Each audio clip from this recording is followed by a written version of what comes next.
Pengemis ini tidak memiliki sandal untuk dipakai. Tapi dia sebenarnya miliarder kaya. Dia melihat gedung di depannya dan berkata kepada orang yang lewat, gedung ini milik saya.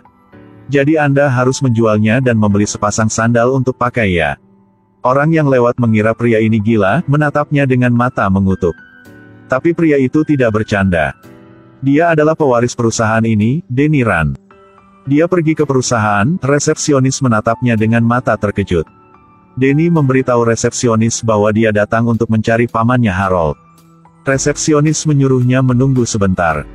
Tapi sebenarnya menunggu keamanan datang untuk mengusirnya dari perusahaan. Denny didorong keluar pintu. Dia tidak mau jadi berbalik dan melihat situasi di dalam.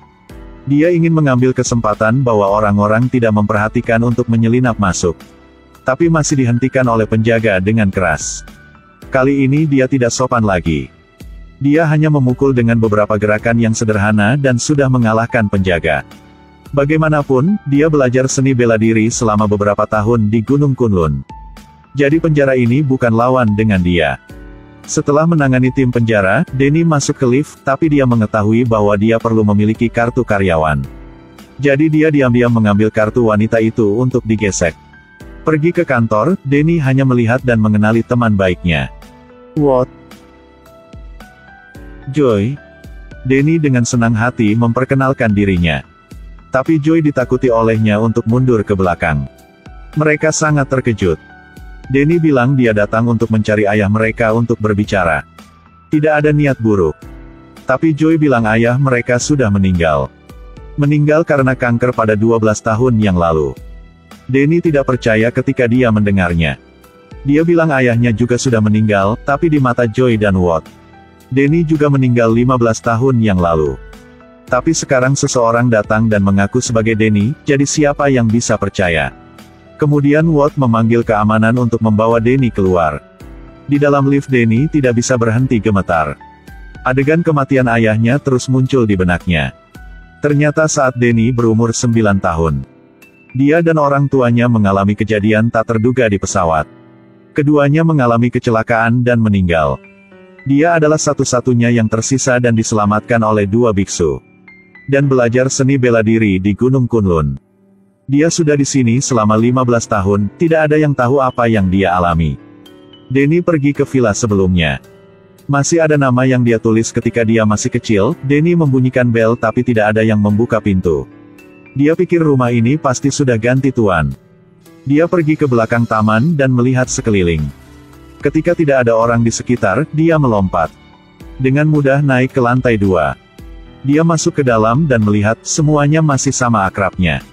Dia melihat gambar di lemari yang tenggelam dalam ingatan. Tiba-tiba gonggongan anjing mengagetkannya. Dia pergi untuk melihatnya, ternyata adalah Teddy. Denny dengan hati-hati mendekat, dia duduk dan salib tangannya. Teddy dengan patuh berbaring lagi. Denny naik ke rooftop lagi, pemandangan masa kecilnya muncul di depan matanya. Adegan dari masa lalu sangat menyenangkan. Sejak usia muda, Watt ingin tampil kuat. Mainkan game kalah tapi mainkan trik buruk. Tidak mengatakan apa-apa selain menggertak Denny, tetapi Denny tidak mengatakan apa-apa. Denny tidak punya tempat untuk pergi di malam hari. Jadi dia cuma bisa duduk di sudut taman. Buka MP4 dan dapatkan buku seni bela diri untuk berlatih. Pada saat ini, ada seorang pengembara yang aktif berbicara dengan Denny.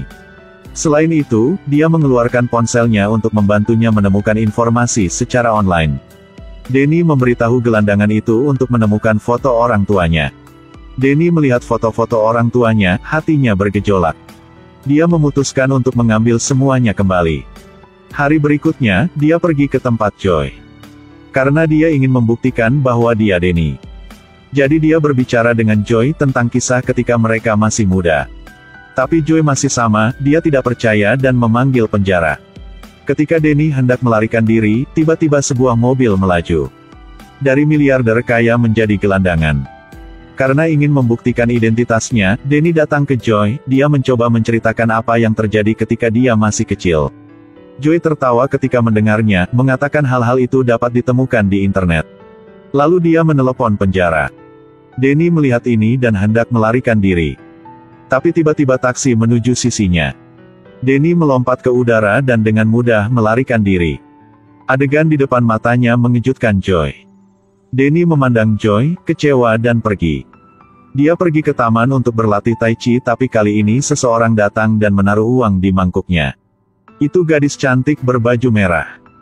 Danny datang dan menjelaskan bahwa dia bukan pengemis. Tapi gadis itu tidak mengatakan apa-apa. Danny menurunkan selebaran yang dipasang di papan. Ternyata gadis itu adalah seorang guru taekwondo bernama Colin. Danny memperkenalkan dirinya kepada Colin. Tapi jelas Colin tidak peduli padanya. Danny datang dan menggunakan bahasa Mandarin untuk memulai percakapan. Colin Wen. Apakah ini nama Cinanya? Bagaimana Anda tahu ilmu pedang Jepang? Anda tanya untuk apa? Saya cuman mau. Colin segera menyela Danny dan menyuruhnya berbicara bahasa Inggris. Danny menambahkan bahwa dia hanya ingin mencari pekerjaan. Tapi Colin mengatakan seseorang yang bersih sudah mendaftar. Danny masih ingin mengatakan lebih banyak, tetapi Colin sudah pergi. Pada saat yang sama Joy pergi ke kantor, bercerita tentang pagi ini dengan kakaknya Walt. Tapi Walt mengejek Danny karena kemungkinan dia pemain sirkus. Dan mencurigai Danny sebagai pesaing yang mau memalsukan nama. Mempengaruhi keuntungan perusahaan. Lagi pula, Danny memiliki 50% saham perusahaan. Pada malam setelah shift, Danny memanfaatkan waktu ketika orang-orang tidak memperhatikan untuk masuk ke dalam mobil. Injak rem dan mengemudi keluar. Walt dengan enggan masuk ke mobil samanya. Danny bilang dia hanya ingin bicara, tapi Walt tidak banyak bicara. Langsung mengeluarkan pistol dan mengarahkannya ke Danny. Memaksanya untuk menghentikan mobil, kata Danny dengan marah. Sejak saya kembali, saya hanya merasakan kemarahan dan kebencian. Jujur ini membuat orang sangat marah. Saya mengatakannya untuk terakhir kalinya. Tolong letakkan pistolnya. Tapi Walt tidak mendengarkan, dia masih mengarahkan senjatanya ke Danny. Danny tidak tahan lagi dan mengambil pistolnya. Danny bertanya kepada Walt apa yang terjadi tahun itu. Walt menceritakan semuanya pada tahun itu. Ternyata 15 tahun yang lalu keluarga Danny pakai pesawat. Saat melewati Himalaya, kejadian tak terduga terjadi. Setelah kejadian itu, pesawat dan mayatnya tidak ditemukan. Danny buru-buru berbicara pada dirinya sendiri dengan Walt. Tapi tidak peduli bagaimana Danny menjelaskan. Walt masih tidak percaya dengan pria aneh di depannya ini. Danny sangat marah. Dalam suasana hati yang bersemangat, dia menginjak pedal gas. Adegan jatuhnya pesawat waktu itu terus muncul di kepalanya. Walt berteriak pada Danny untuk menghentikan mobil. Ketika dia hendak menabrak pagar, Danny mengambil kemudi dan melambat. Danny buru-buru ingin keluar dari mobil, tapi Walt menahannya dan mengucapkan kata-kata kasar. Seorang miliarder pergi ke studio seni bela diri. Danny memberitahu Colin bahwa dia ingin menantang gurunya. Colin mengatakan kepadanya bahwa dia adalah guru di sini. Tidak menerima tantangan dan menyuruh Danny keluar dari sini. Danny tidak punya pilihan selain membungkuk dan kemudian berbalik untuk pergi. Tiba-tiba Colin memanggilnya kembali. Colin melihat penampilannya yang menyedihkan dan memberinya sepasang sepatu. Danny mengucapkan terima kasih dan pergi. Tapi begitu dia keluar dari dojo, dia baru memakai sepatunya. Seorang pria berpakaian hitam menyerang. Danny dengan cepat menendang senjata di tangan pria itu. Lalu menendang pria itu ke tanah. Danny sekarang menyadari orang ini adalah penjaga keamanan perusahaan. Pria itu masih ingin melawan. Tapi dijatuhkan ke tanah oleh Danny. Tiba-tiba, dua orang lagi muncul di kejauhan. Danny melihat situasi yang tidak menguntungkan dan melarikan diri dengan tergesa-gesa. Dia berlari ke gang, melompat dan memanjat tembok setinggi 10 meter dan melarikan diri. Pada saat yang sama, Walt menerima panggilan telepon, mengetahui bahwa Danny telah melarikan diri. Dia marah lalu pergi ke lantai 1. Sidik jari lalu masuk ke dalam, melihat pria yang akrab. Orang ini adalah ayah Joy dan Walt, namanya Harold Meachum. Ternyata Harold belum mati 12 tahun yang lalu. Dia adalah pengakuisisi sebenarnya dari perusahaan, katanya kepada Walt. Jika Anda ingin menghadapi musuh, Anda harus tahu bagaimana musuh itu. Baru bisa menang 100%. Harold tidak setuju dengan cara putranya. Dia menyusun rencana untuk dieksekusi oleh Walt. Dan Danny kembali ke taman untuk menemukan teman pengembaranya terbunuh. Dia sangat marah. Dia bersumpah dia akan membuat Walt membayar. Keesokan harinya Joy pulang ke rumah dan melihat Denny duduk di kursi. Dia terkejut dan bertanya kepada Denny bagaimana dia bisa masuk. Denny bilang ini dulu rumah keduanya jadi dia tahu semua pintunya. Denny memberitahu Joy. Dia hanya ingin berbicara, dia tidak ingin menyakitinya. Kali ini Joy sudah setuju. Dia menuangkan secangkir teh untuknya, keduanya dengan tenang berbicara satu sama lain. Melihat Denny minum teh, Joy sepertinya mengkhawatirkan sesuatu. Denny memberitahu Joy seluruh proses insiden di pesawat. Tapi Denny tiba-tiba merasa pusing ketika sedang berbicara. Dia menatap Joy, tiba-tiba mengerti sesuatu. Dia bertanya pada Joy mengapa dia melakukan itu. Kemudian bangkit untuk pergi tetapi jatuh ke tanah dan pingsan. Dalam mimpinya, Denny melihat Watt datang. Pengembara ceroboh ini tidak memakai sandal. Tapi dia adalah miliarder kaya. Dia kembali ke kota ingin mewarisi hartanya. Tapi gak ngangka hartanya diambil teman baik. Dia pergi ke rumah teman baik untuk membuktikan identitasnya. Tapi dia dibius dan pingsan. Ketika Denny bangun untuk menemukan dirinya terikat di tempat tidur. Di sebelahnya ada seorang lelaki tua. "Di mana saya?"